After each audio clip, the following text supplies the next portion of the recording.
Saviez-vous qu'environ 82% des véhicules qui circulent sur les routes terminent leur durée de vie bien avant d'atteindre les 150 000 miles? Beaucoup d'entre eux finissent dans des casses ou des enchères de récupération non pas à cause d'accidents catastrophiques, mais à cause d'une accumulation de négligences évitables que les fabricants préfèrent ne pas trop souligner. Il existe une différence abyssale entre une voiture conçue pour durer la période de garantie et une voiture entretenue pour durer toute une vie. Alors que les marques rivalisent pour offrir des coûts d'entretien projetés bas afin d'attirer les acheteurs de flotte et les nouveaux clients, l'enthousiaste de la longévité sait que ces intervalles suggérés sont, au mieux, optimistes et, au pire, une sentence de mort prématurée pour les composants internes.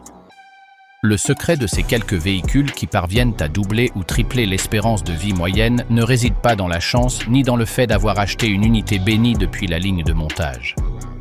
Il réside dans la compréhension profonde de la chimie des fluides, de la physique de la chaleur et de la discipline de la prévention. C'est pourquoi aujourd'hui nous vous raconterons ces 20 habitudes qui transformeront la relation avec votre moteur et qui détermineront si votre moteur atteindra les 500 000 miles ou s'il deviendra de la ferraille avant la deuxième décennie. Habitude 20. Le changement d'huile préventif, la règle des 3000 milles.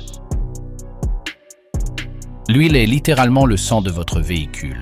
Et le changement de ce fluide est l'intervention d'entretien la plus importante que vous réaliserez jamais.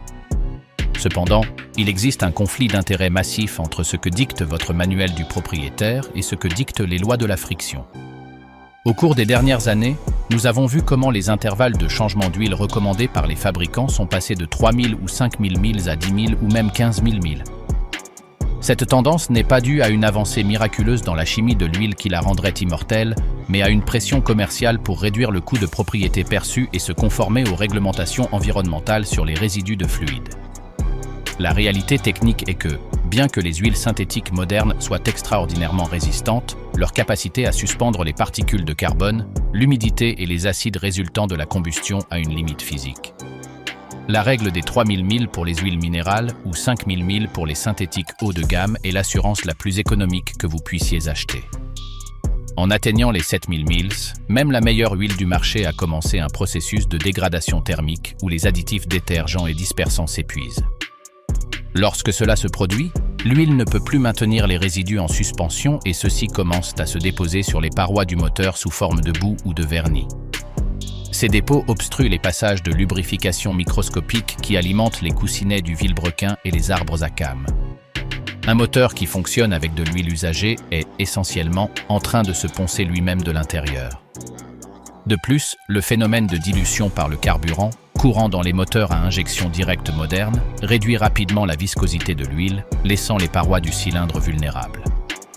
Ignorer l'intervalle de marketing du manuel et revenir à une discipline de changement proactive garantit que les surfaces métalliques n'entrent jamais en contact direct, permettant à des composants qui normalement échoueraient à 200 000 milles de rester impeccables bien après 500 000. Habitude 19. Le temps de chauffage au ralenti, la règle des 30 secondes. L'un des moments de plus grande usure pour tout moteur à combustion interne est la première minute après un démarrage à froid. Pendant les heures où la voiture reste éteinte, la gravité fait que la majeure partie de l'huile s'écoule vers le carter, laissant les parties supérieures du moteur, comme les soupapes, les suiveurs et les turbocompresseurs, avec à peine un film moléculaire de protection. Beaucoup de conducteurs ont l'habitude nocive de démarrer le moteur et de mettre le véhicule en marche immédiatement, ou pire encore, d'accélérer fortement pour sortir rapidement d'un stationnement. Appliquer une charge à un moteur dont les métaux n'ont pas encore atteint une température d'expansion opérationnelle et dont l'huile n'a pas circulé complètement est une recette pour le désastre à long terme. La règle des 30 secondes ne demande pas que vous attendiez 10 minutes que le moteur soit chaud, car le ralenti prolongé a aussi ses inconvénients, mais elle exige un temps d'attente technique. 30 secondes est le temps moyen nécessaire pour que la pompe à huile pressurise tout le système, remplisse les tendeurs de chaîne hydraulique et atteigne les composants les plus éloignés du vilebrequin. Pendant cette brève période, vous permettez que la viscosité de l'huile diminue suffisamment pour s'écouler facilement à travers les tolérances ajustées des moteurs modernes. De plus, les métaux comme l'aluminium et l'acier ont des coefficients d'expansion thermique différents. Si vous exigez une puissance maximale avant que ces pièces n'aient commencé à s'étendre uniformément, vous créez des tensions mécaniques inutiles qui peuvent entraîner des défaillances du joint de culasse ou une usure prématurée des segments de piston.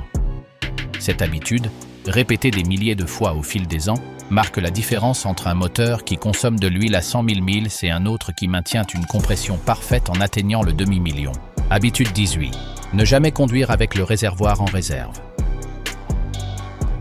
Cette habitude est souvent ignorée car beaucoup de conducteurs la voient comme un problème logistique ou de commodité, plutôt que comme une question d'intégrité mécanique. Cependant, le système de carburant d'un véhicule moderne est une pièce d'ingénierie de précision qui dépend du carburant lui-même pour sa survie. La pompe à carburant, située à l'intérieur du réservoir dans la plupart des voitures actuelles, est un moteur électrique qui génère une quantité considérable de chaleur pendant qu'il travaille pour envoyer de l'essence à haute pression vers les injecteurs. Le carburant qui entoure la pompe agit comme un liquide de refroidissement, absorbant cette chaleur et la dissipant. Lorsque vous permettez habituellement que le niveau descende en dessous d'un quart de réservoir, la pompe reste exposée à l'air et perd sa capacité de refroidissement. Une pompe qui fonctionne constamment à des températures plus élevées subit une dégradation accélérée de ses bobinages électriques et de ses joints internes. De plus, tous les réservoirs de carburant, sans exception, accumulent une certaine quantité de sédiments, d'humidité par condensation et de particules microscopiques de saleté au fil des ans. Ces résidus ont tendance à se déposer au fond du réservoir. En circulant avec le niveau de réserve, il existe une plus grande probabilité que la pompe aspire ces contaminants concentrés. Bien que le filtre à carburant doive arrêter les particules les plus grosses, l'humidité et les sédiments fins peuvent passer, causant une érosion dans les injecteurs et affectant le schéma de pulvérisation. Un schéma de carburant pauvre génère des points chauds dans la chambre de combustion qui peuvent endommager les pistons. Maintenir le réservoir toujours au-dessus d'un quart non seulement évite que vous ne restiez bloqué, mais protège un composant dont le remplacement nécessite souvent le démontage de l'essieu arrière ou du réservoir complet, un coût qui peut être évité facilement avec ce simple changement de comportement. Habitude 17. L'utilisation de filtres à huile de haute efficacité. C'est une tragédie courante de voir des propriétaires qui investissent de grandes sommes d'argent dans la meilleure huile synthétique du marché pour ensuite installer le filtre à huile le moins cher disponible dans le magasin de pièces de rechange. C'est une erreur critique. Le filtre à huile est l'unique gardien qui se place entre les contaminants abrasifs et les surfaces de roulement de votre moteur. Tous les filtres ne sont pas égaux, bien qu'extérieurement ils ressemblent à des boîtes métalliques identiques. Les filtres économiques utilisent souvent un média filtrant en cellulose simple avec une efficacité de filtrage médiocre, laissant souvent passer des particules de plus de 40 microns. Les particules qui causent la plus grande usure dans un moteur sont celles qui ont la même taille que l'espace de tolérance entre les pièces mobiles, généralement entre 5 et 20 microns. Un filtre de haute efficacité, fabriqué avec des médias synthétiques ou des mélanges de fibres de verre, peut capturer plus de 99% de ces particules microscopiques. En plus de la capacité de filtration, la construction interne est vitale. Les filtres de qualité disposent d'une valve de dérivation robuste et, plus important encore, d'une valve de retenue arrière en silicone de haute qualité. Cette valve empêche l'huile de s'écouler vers le carter lorsque le moteur est éteint, garantissant qu'au prochain démarrage, il y ait une pression d'huile instantanée. Les filtres bon marché utilisent des valves en caoutchouc qui durcissent avec la chaleur et échouent, provoquant des démarrages à sec qui détruisent le moteur petit à petit. Si votre objectif est les 500 000 miles, le filtre à huile doit être traité avec la même importance que le moteur lui-même. Choisir une marque reconnue pour sa capacité de filtration microscopique et sa construction interne supérieure est l'un des investissements avec le plus grand retour sur la durée de vie de votre véhicule. Habitude 16. Le remplacement du liquide de refroidissement anti-gel. Le système de refroidissement est le responsable de la gestion de l'ennemi numéro 1 de la longévité, la chaleur extrême. Le liquide de refroidissement n'est pas simplement de l'eau avec du colorant. C'est un ensemble chimique complexe conçu pour élever le point d'ébullition, abaisser le point de congélation et, fondamentalement, prévenir la corrosion interne. Avec le temps et les cycles constants de chaud et de froid, les inhibiteurs de corrosion à l'intérieur de l'antigel s'épuisent. Lorsque cela se produit, le fluide devient acide. Un liquide de refroidissement acide est extrêmement dangereux en raison d'un phénomène appelé corrosion galvanique. Dans un moteur moderne qui combine divers métaux comme l'aluminium, le fer, le cuivre et l'acier, le liquide de refroidissement usagé peut agir comme un électrolyte, permettant à de petits courants électriques de circuler entre les métaux, les rongeant de l'intérieur. Cela détruit prématurément les joints de la pompe à eau, corrode les passages internes de la culasse et peut aller jusqu'à perforer le noyau du réchauffeur ou le radiateur. De plus, le liquide de refroidissement dégradé perd sa capacité à lubrifier les joints de la pompe à eau, ce qui conduit à des fuites et d'éventuelles surchauffes qui peuvent tordre une culasse en quelques secondes. Beaucoup de fabricants affirment que leurs liquides de refroidissement sont de longue durée et peuvent durer 10 ans ou 150 000 milles. Pour le propriétaire qui recherche les 500 000 milles, cet intervalle est inacceptable. Changer le liquide de refroidissement tous les 3 ou 5 ans, en réalisant un lavage complet du système pour éliminer les sédiments, assure que les surfaces de transfert de chaleur restent propres et que les joints en caoutchouc et en plastique du système ne deviennent pas cassants. Un moteur qui fonctionne toujours dans sa plage de température optimale et sans corrosion interne est un moteur qui a la voie libre pour atteindre le demi-million de milles sans réparation majeure. Habitude 15, l'entretien de la transmission fluide et filtre.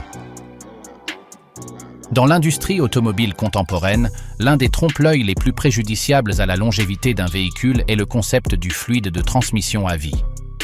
Beaucoup de fabricants assurent dans leur manuel d'utilisation que la boîte de vitesse est une unité scellée qui ne nécessite aucune intervention à moins qu'elle ne présente une défaillance. Cette affirmation est techniquement insoutenable du point de vue de la thermodynamique et de la chimie des polymères. La transmission automatique est probablement le composant le plus complexe de votre voiture, abritant des centaines de pièces mobiles, des embrayages à friction et un corps de vanne qui fonctionne avec des tolérances de millionièmes de pouce. Le fluide de transmission ne se contente pas de lubrifier, mais agit comme un fluide hydraulique pour exécuter les changements et comme un liquide de refroidissement pour les disques d'embrayage. Avec le temps, la chaleur extrême dégrade les modificateurs de friction et les détergents du fluide. De plus, chaque fois que la transmission effectue un changement, des particules microscopiques de matériaux de friction et de métal se détachent.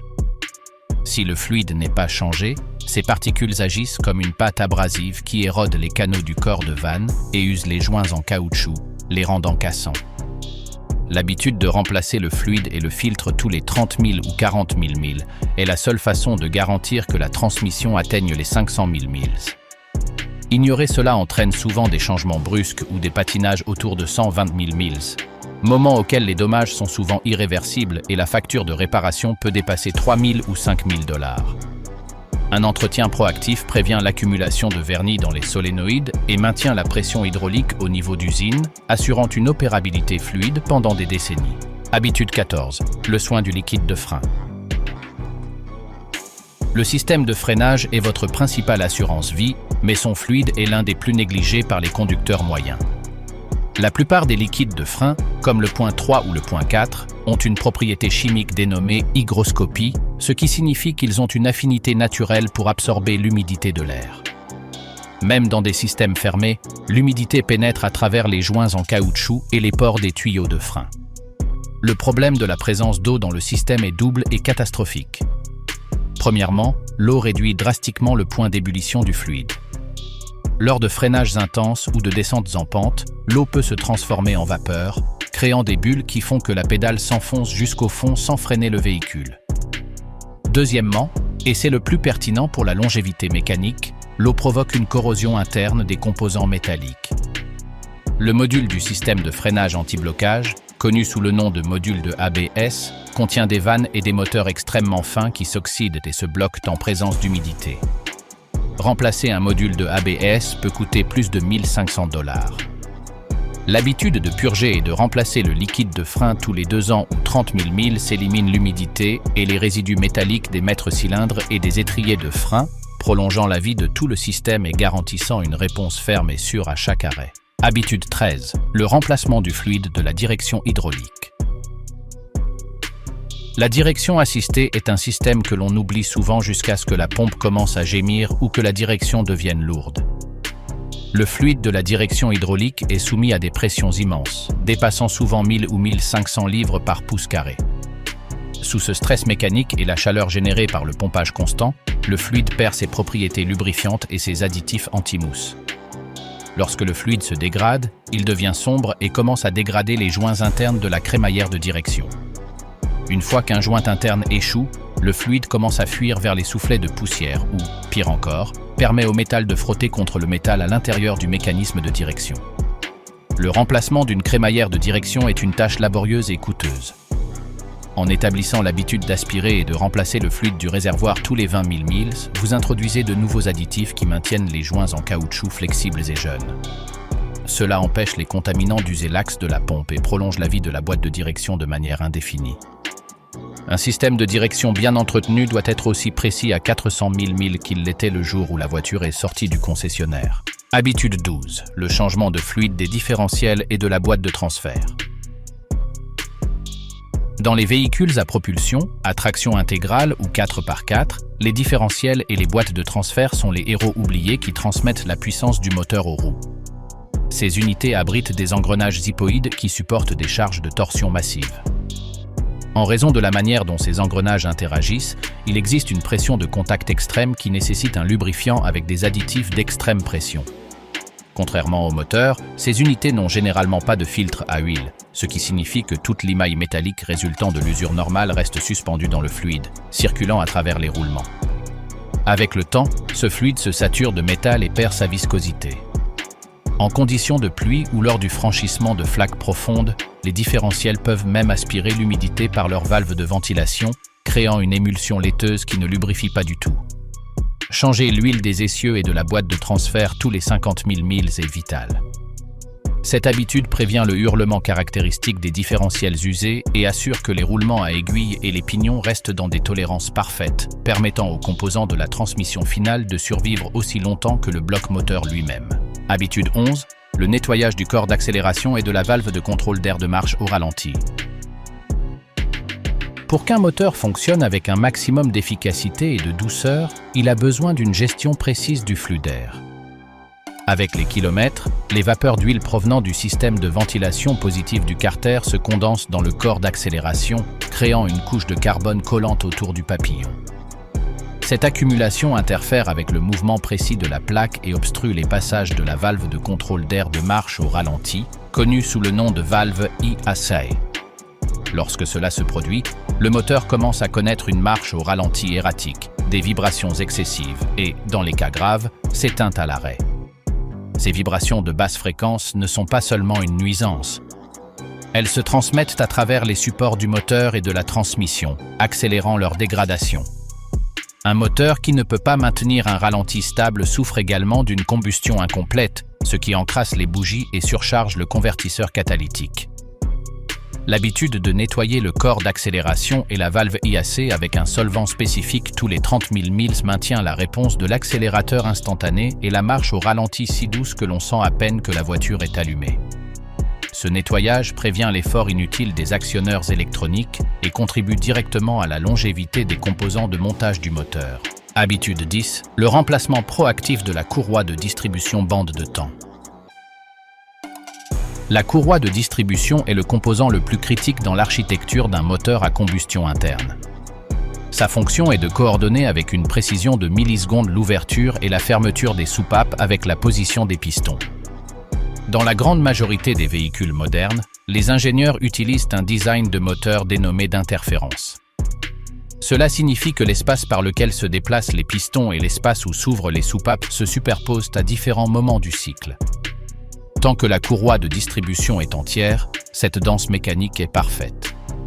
Cependant, si la courroie se rompt ou saute à peine quelques dents en raison de l'étirement ou de l'usure des matériaux, les pistons impacteront violemment les soupapes ouvertes.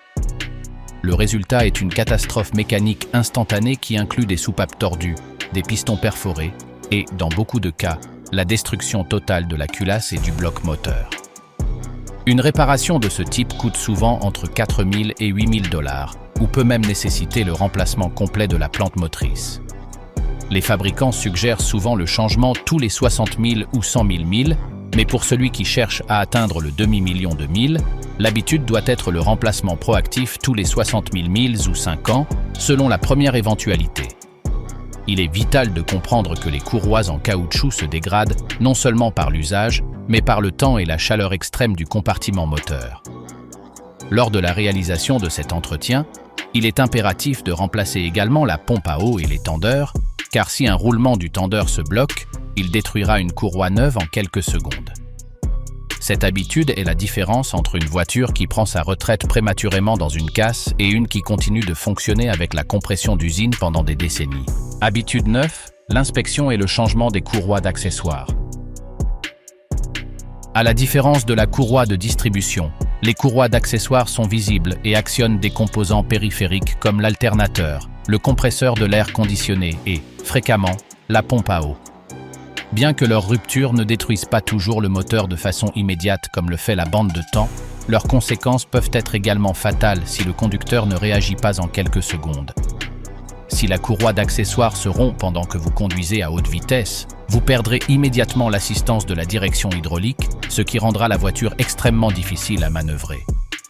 Plus grave encore est que l'alternateur cessera de charger la batterie et, si la pompe à eau est entraînée par cette courroie, la circulation du liquide de refroidissement s'arrêtera net. En moins de 2 minutes, la température du bloc montera à des niveaux qui peuvent faire fondre les joints de culasse ou déformer le métal. L'habitude préventive consiste à inspecter visuellement ces courroies tous les 5000 milles en cherchant des fissures transversales, des effilochages ou des zones brillantes qui indiquent un patinage. Un technicien expérimenté sait que si une courroie a plus de 3 fissures sur un pouce de longueur, elle a atteint la fin de sa durée de vie. Changer ces courroies de façon préventive tous les 40 000 milles est un investissement minimal d'à peine 100 ou 200 $ qui évite de rester bloqué sur la route et protège l'intégrité thermique du moteur. Un système d'accessoires silencieux et bien tendu garantit que tous les systèmes électriques et de refroidissement fonctionnent sans stress mécanique additionnel. Habitude 8. Le soin des supports du moteur et de la transmission. Les supports du moteur sont des blocs de caoutchouc et de métal conçus pour isoler les vibrations naturelles de la combustion et le mouvement de la transmission du reste du châssis. Avec le passage des années et les cycles de chaleur, le caoutchouc durcit, se fissure ou s'affaisse. Lorsqu'un support échoue, le moteur n'est plus fermement ancré. Chaque fois que vous accélérez ou freinez, la plante motrice s'incline excessivement. Ce mouvement n'est pas seulement une question de confort ou de bruit. Le moteur qui bouge en excès exerce une tension énorme sur les tuyaux du radiateur, les câbles électriques, les lignes de carburant et, plus critique encore, sur les joints homocinétiques et les arbres de transmission. Un support de moteur cassé peut causer le débranchement soudain d'un tuyau de liquide de refroidissement ou la sortie de sa position d'un arbre de traction, provoquant des dommages collatéraux coûteux. De plus, les vibrations constantes non absorbées par les supports se transmettent au tableau de bord, aux composants électroniques et à la structure même du véhicule, provoquant le desserrage des vis et l'apparition de bruits structurels impossibles à éliminer. L'habitude d'inspecter les supports chaque fois qu'un changement d'huile est effectué permet de détecter des fuites de fluide dans les supports hydrauliques ou des fissures dans le caoutchouc avant que le moteur ne commence à donner des secousses. Maintenir les supports en parfait état est fondamental pour protéger l'architecture périphérique de la voiture et assurer que l'énergie du moteur soit transmise aux roues et ne se perde pas dans des mouvements parasites destructeurs. Habitude 7. Le nettoyage du châssis et la prévention de la rouille. Il ne sert à rien d'avoir un moteur qui peut durer 1 million de milles si la structure qui le soutient se désintègre par la corrosion. La rouille est le cancer des automobiles.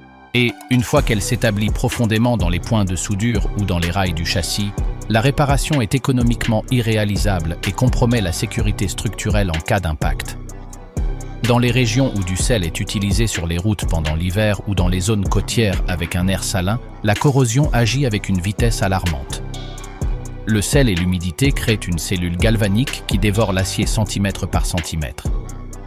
L'habitude préventive la plus importante ici est le lavage profond du châssis au moins une fois par mois et spécialement après chaque tempête de neige. Il ne suffit pas de laver la carrosserie, il est nécessaire d'utiliser de l'eau sous pression pour éliminer les dépôts de sel des recoins cachés, des bras de commande et des passages de roues. Pour ceux qui recherchent la longévité maximale, l'application de traitements anti-corrosion basés sur l'huile ou la cire est une stratégie gagnante. Ces produits scellent le métal et repoussent l'humidité. Une voiture avec un châssis impeccable maintient sa valeur de revente et permet aux mécaniciens de réaliser des réparations futures sans avoir à lutter contre des vis soudées par la rouille qui ont tendance à casser et à doubler le temps de main-d'œuvre. L'intégrité structurelle est la base sur laquelle se construit un véhicule de très haut kilométrage. Habitude 6, rotation et alignement constant des pneus. Beaucoup de conducteurs voient les pneus simplement comme des pièces de caoutchouc que l'on remplace lorsqu'elles sont lisses, mais leur état dicte la santé de tout le système de suspension. Un pneu mal usé génère des vibrations harmoniques qui voyagent à travers les roulements de roues, les amortisseurs et les cylindres blocs de la suspension, les usant prématurément. L'habitude de permuter les pneus tous les 5000 ou 7000 milles s'assure que l'usure soit uniforme aux 4 coins, maximisant la durée de vie de la bande de roulement et maintenant l'équilibre dynamique du véhicule. Cependant, la rotation doit s'accompagner d'un alignement de précision au moins une fois par an ou chaque fois qu'un nid de poule profond est percuté. Un véhicule mal aligné oblige les composants de la direction à lutter entre eux, générant une chaleur inutile dans les roulements et forçant la pompe de direction à travailler plus qu'elle ne le devrait. De plus, un alignement incorrect augmente la résistance au roulement, ce qui élève la consommation de carburant de manière significative. En maintenant les pneus équilibrés et la voiture parfaitement alignée, vous réduisez le stress sur les joints à rotules et les rotules de direction. Cette habitude non seulement permet d'économiser des milliers de dollars en pneus à long terme, mais préserve la sensation de conduite ferme et précise, évitant que la voiture ne se sente vieille et lâche avant l'heure. Habitude 5. Le changement des bougies et des bobines avant qu'elles ne tombent en panne. Les bougies sont les composants chargés de générer l'étincelle nécessaire à la combustion à l'intérieur de la chambre. Beaucoup de conducteurs attendent que le moteur commence à vibrer ou que le voyant d'avertissement sur le tableau de bord s'allume pour les remplacer. C'est une erreur qui peut coûter la vie du moteur. Lorsqu'une bougie est usée ou qu'une bobine d'allumage commence à faiblir, il se produit ce que les mécaniciens appellent des ratés d'allumage. Dans ces cycles, l'essence est injectée dans le cylindre mais ne brûle pas. Cette essence liquide agit comme un solvant puissant qui lave le film d'huile lubrifiante des parois du cylindre. Sans cette couche protectrice d'huile, les segments du piston raclent directement contre le métal de la chemise du cylindre, provoquant une usure accélérée et une perte de compression en question de quelques milles. De plus, le carburant non brûlé voyage par l'échappement et arrive au catalyseur, où il s'enflamme en raison des hautes températures, faisant fondre les métaux précieux internes et détruisant un composant qui coûte plus de 1 500 $. L'habitude préventive consiste à remplacer les bougies d'iridium tous les 50 000 milles, même si le manuel en promet 100 000, et à renouveler les bobines d'allumage tous les 80 000 milles. Ce petit investissement assure que chaque goutte de carburant se convertisse en énergie et non en un agent chimique qui détruise vos cylindres de l'intérieur. Habitude 4. L'utilisation de carburant de qualité détergent, top tiers. Toute l'essence n'est pas égale. Bien que l'indice d'octane soit correct, la différence critique réside dans l'ensemble d'additifs détergents qui sont ajoutés au carburant. L'habitude d'utiliser exclusivement des essences certifiées de haute qualité garantit que les injecteurs et les soupapes d'admission restent libres de dépôts de carbone. Dans les moteurs modernes à injection directe, le problème est encore plus grave, car le carburant ne baigne pas l'arrière de la soupape d'admission pour la nettoyer. L'utilisation de carburant bon marché ou de provenance douteuse accélère la formation de croûtes de carbone qui restreignent le flux d'air et font que le moteur se sente lourd et manque de puissance. Avec le temps, ces dépôts peuvent se détacher et tomber à l'intérieur du cylindre, causant des dommages physiques. Un conducteur qui cherche à atteindre les 500 000 milles sait qu'économiser 10 cents par gallon à la station-service est une fausse économie qui se terminera par une facture de nettoyage des soupapes de 1 000 $. Maintenir le système de carburant impeccable est vital pour préserver l'efficacité thermique et la réponse immédiate de l'accélérateur qui caractérise un moteur jeune. De plus, une combustion propre réduit la charge de travail du système d'évaporation des émissions, prolongeant la durée de vie de la cartouche de charbon actif et des soupapes de purge qui ont tendance à échouer par obstruction de particules. L'accumulation de résidus sur les soupapes n'affecte pas seulement le rendement, mais altère la dynamique des fluides conçus par les ingénieurs. Lorsque le carbone se solidifie sur les tiges des soupapes, il agit comme du papier de verre qui détruit les joints de soupape, permettant à l'huile moteur de s'infiltrer dans la chambre de combustion. Cela génère un cycle vicieux où l'huile brûlée produit plus de carbone, lequel finit par contaminer les capteurs d'oxygène et le capteur de débit d'air massique. Un carburant avec des détergents certifiés empêche ces impuretés d'adhérer en premier lieu. De plus, ces additifs de haute qualité protègent les parois des injecteurs de la corrosion galvanique, assurant que le schéma de pulvérisation soit toujours un brouillard fin et non un jet solide qui gaspille de l'énergie. Habitude 3. L'inspection des tuyaux et des colliers. Le système de refroidissement fonctionne sous une pression considérable pour élever le point d'ébullition du liquide de refroidissement. Les tuyaux en caoutchouc sont soumis à des cycles constants d'expansion et de contraction, en plus de subir la dégradation chimique de l'intérieur. L'habitude préventive consiste à réaliser une inspection tactile de chaque tuyau principal et secondaire tous les 5000 milles. Vous devez chercher des zones qui semblent trop molles, comme des éponges, ou des zones excessivement dures et cassantes. Un tuyau qui explose à vitesse d'autoroute vide le système de refroidissement en moins de 10 secondes. Le temps que l'aiguille de température monte, le dommage sur la culasse peut déjà être irréversible. Tout aussi importants sont les colliers. Les versions d'usine à ressort sont généralement supérieures à celles à vis car elles maintiennent une pression constante peu importe la température. Remplacer tout le jeu de tuyaux tous les 7 ans ou 100 000 miles, c'est une règle d'or pour éviter des surprises catastrophiques. Un système de refroidissement étanche et pressurisé est l'unique garantie que votre moteur ne mourra pas d'un coup de chaleur inutile. Il est fondamental de réviser également les points d'union avec le thermostat et le radiateur, où les vibrations du moteur ont tendance à générer des fissures microscopiques dans le caoutchouc qui ne se manifestent que sous une haute charge de travail. Au-delà des tuyaux principaux, il existe de petites lignes de vide et des tuyaux de retour qui sont souvent ignorés. Une fissure minuscule dans une ligne de vide peut tromper l'ordinateur de la voiture, faisant que le mélange d'air et de carburant soit trop pauvre, ce qui élève la température interne des pistons de manière alarmante. Les colliers, quant à eux, perdent leur tension en raison de la fatigue du métal après des milliers de cycles thermiques. En les inspectant, il est fondamental de vérifier qu'il n'existe pas de traces de poussière blanchâtre ou de taches de couleur rose ou vert sec, qui sont des indicateurs sans équivoque d'une fuite lente. Assurer l'intégrité de chaque connexion du système de pressurisation est ce qui permet au moteur de fonctionner dans sa plage thermique idéale, évitant que les joints de la culasse ne se déforment par une expansion thermique inégale. Habitude 2. Le soin de la batterie et du système de charge. Dans les véhicules contemporains, la batterie ne sert pas seulement à démarrer le moteur. Elle agit comme un stabilisateur de tension pour des dizaines de modules de contrôle électronique. Une batterie vieille ou avec des cellules affaiblies oblige l'alternateur à travailler à 100% de sa capacité de façon constante, ce qui raccourcit drastiquement la durée de vie de ses diodes et de ses roulements. De plus, une batterie en mauvais état peut générer des pics de tension qui grillent les capteurs délicats ou corrompent le logiciel de l'ordinateur du moteur. L'habitude consiste à nettoyer les bornes de la batterie avec une solution de bicarbonate de soude et d'eau pour éviter la corrosion acide et à réaliser un test de charge annuel. Si la batterie a plus de 4 ans, elle doit être remplacée préventivement. Un système électrique sain protège l'investissement dans les composants électroniques et assure que tous les systèmes de sécurité active fonctionnent correctement à tout moment. La santé de l'alternateur dépend directement de la résistance interne de la batterie.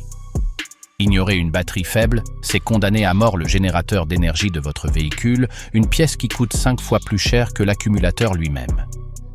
La santé du système électrique est directement liée à la longévité de la transmission automatique et des systèmes de freinage anti-blocage. Beaucoup de pannes qui semblent être des problèmes mécaniques coûteux sont en réalité causées par une unité de contrôle qui reçoit une tension erratique.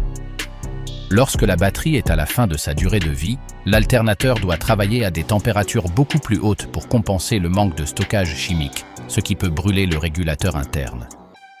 Un système électrique stable prévient la déprogrammation des corps d'accélération électronique et garantit que les capteurs de position du vilebrequin envoient des signaux nets à l'unité centrale.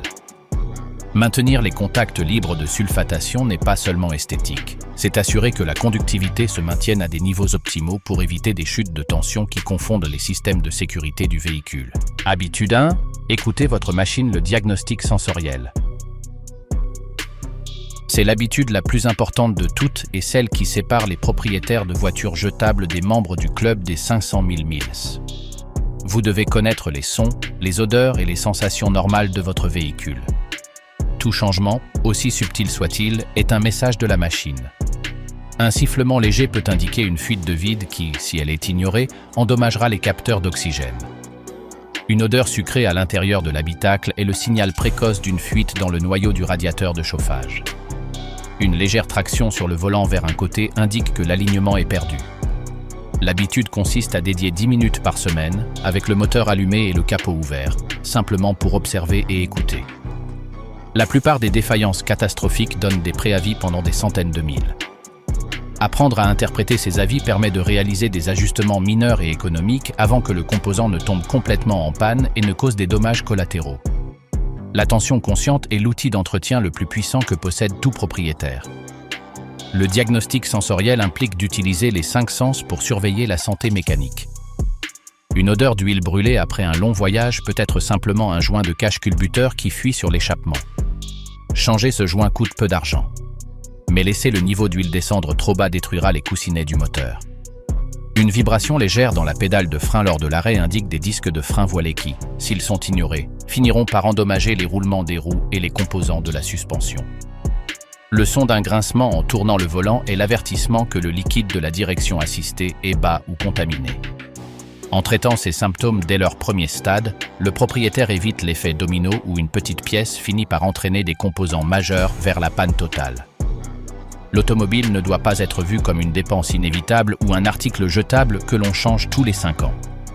C'est un outil de liberté et un investissement de mobilité qui, s'il est traité avec respect et connaissances techniques, peut servir fidèlement pendant des décennies.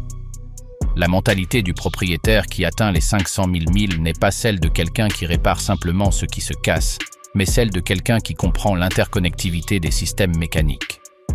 Adopter ces habitudes ne nécessite pas d'être un expert, mais d'avoir la discipline d'observer et d'agir de manière proactive. À la fin de la journée, la voiture est un reflet du soin et de l'intelligence du conducteur qui l'opère. Maintenir une machine en état optimal pendant un demi-million de milles est un témoignage de responsabilité personnelle et l'une des façons les plus intelligentes de protéger son patrimoine financier à long terme.